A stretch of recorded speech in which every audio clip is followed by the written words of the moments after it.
Everything with saltwater keeping starts with the fish, the quality of the fish and what we get. And as we just walked in here and just talking, the saltwater manager, Gracie Kubler, is right behind me, and she is actually going through today's catch. So of all the things that she ordered this week and all the things that came in, now is where we get to see what the quality is like. And you're gonna kill me.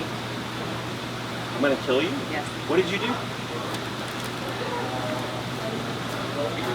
You got a regal angel. Yeah, I know. Cut.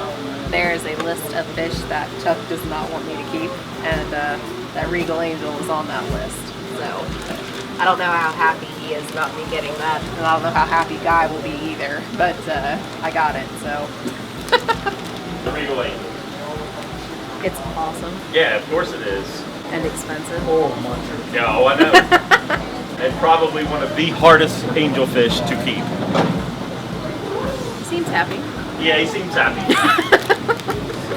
You did another one? Do you just like that? I mean, is that... What did you do? It's a white ribbon eel. I mean, what? How many butterflies did you order this week? No, listen. How many butterflies That's did you the order only this two week? crazy things I got. That's it. Just the two. Everything that happens twice happens 3 times, Grace. Where's the third one? I don't have to. Yeah, you do. Somewhere in there you do. No. Every time I walk over there to shoot the freshwater part of the weekly update, you're over here smiling going, don't come over here. Look at him. Isn't he cool? Yeah, he's cool. Every cool fish that's cool is cool. Doesn't mean it's going to live. Well, at some point everything dies, right? At some point, everything dies, including Gracie. Everybody does. Cut to black. That's where you need to cut to black. Oh, look. Oh, look. Oh, look. There was a third one after all. Hiniocus. When I said a minute ago, I didn't count those. Those don't count. they're butterflies. Yeah, but that doesn't count. I've kept those before and they were fine. What? This is crazy. I knew there was something else. Those are fine. I got 3. That is the highest maintenance woman I have ever met in my life, and I have known and dated a couple.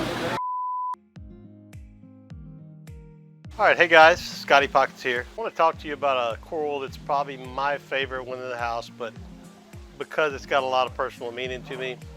It's a coral that when I was a saltwater manager 15 years ago, we got in and it was a really cool Rhodactis mushroom. Not like anything I'd ever seen before, but it didn't really, drive me crazy because I figured there's probably more coming down the line. Well, nothing ever came down the line that looked quite like it. Well, a few years ago, I decided to start fragging it. It just so happened, it coincided with a really bad time in my life when I lost my cousin, who was like my brother to me.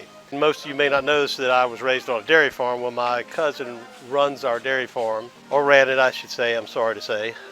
He passed away a few years ago, and it coincided right in the time when I started to frag this thing. So I decided this was the point where everybody was naming all the corals and stuff, and I said I wanted to immortalize him, and this thing looks like a cornfield. So this thing ended up getting named Jack's Electric Cornfield after my cousin.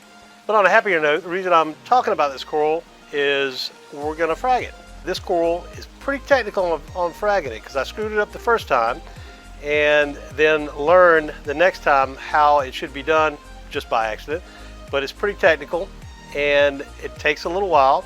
Can't be too aggressive. What we're gonna do is have our little coral specialist. Everybody knows Hayden. Hayden is gonna show you exactly how to frag this thing. We're gonna send it right back to Hayden now, and he's gonna show us how it's done. All right, and that's how you do it.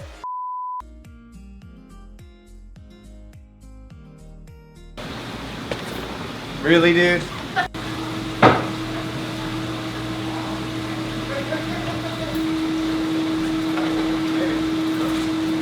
Dude, they got so much stuff they don't have. You really are filming too, aren't you?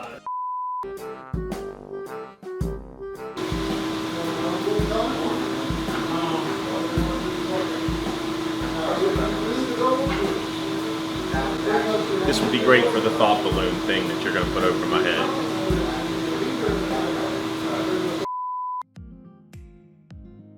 You want everybody standing for story time. That way you can We'll kind all of sit get everybody. in a circle and sing Kumbaya. Many years ago, one of my customers gave me a 480-gallon shark tank that they bought here at Fishy Business. One of my customers brought in a 4-foot ribbon eel. It was a male, screaming blue with a bright yellow dorsal fin. The females are normally black with a yellow dorsal fin.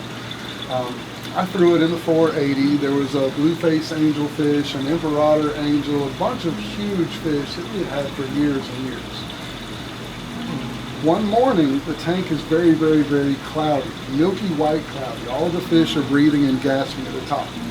I'm freaking out. I don't know what to do. So I start to look at all the equipment, and the Aquatic pump is not flowing.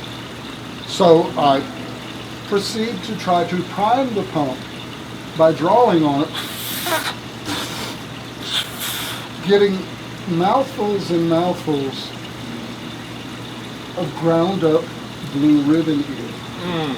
Apparently 200 miles an hour into an impeller is enough to make it exude all of the toxins it collected from all of the hermit crabs and snails that eat cyanobacteria. I didn't realize at the time the smell was raucous and funky. Happy Richard almost gagged as I brought 8 inches of ground up eel out of the pump from 4 foot to 8. Oh, it was horrible. The next, I did a huge water change. Of course, We ended up yeah. saving everybody but the ribbon eel. The next morning, I could not move to get out of bed. I was semi-paralyzed. It took me almost 20 minutes to make it to the toilet, where I pooped fluorescent green for almost 72 hours solid. Come to find out, because of the toxins they collect eating the hermit crab and snails, I poisoned myself with a cyanide-based toxin. Nice. I should have died. So when I see a blue ribbon eel, my stomach clenches and I walk away. I don't like your stories. I don't like your story. Who needs therapy now?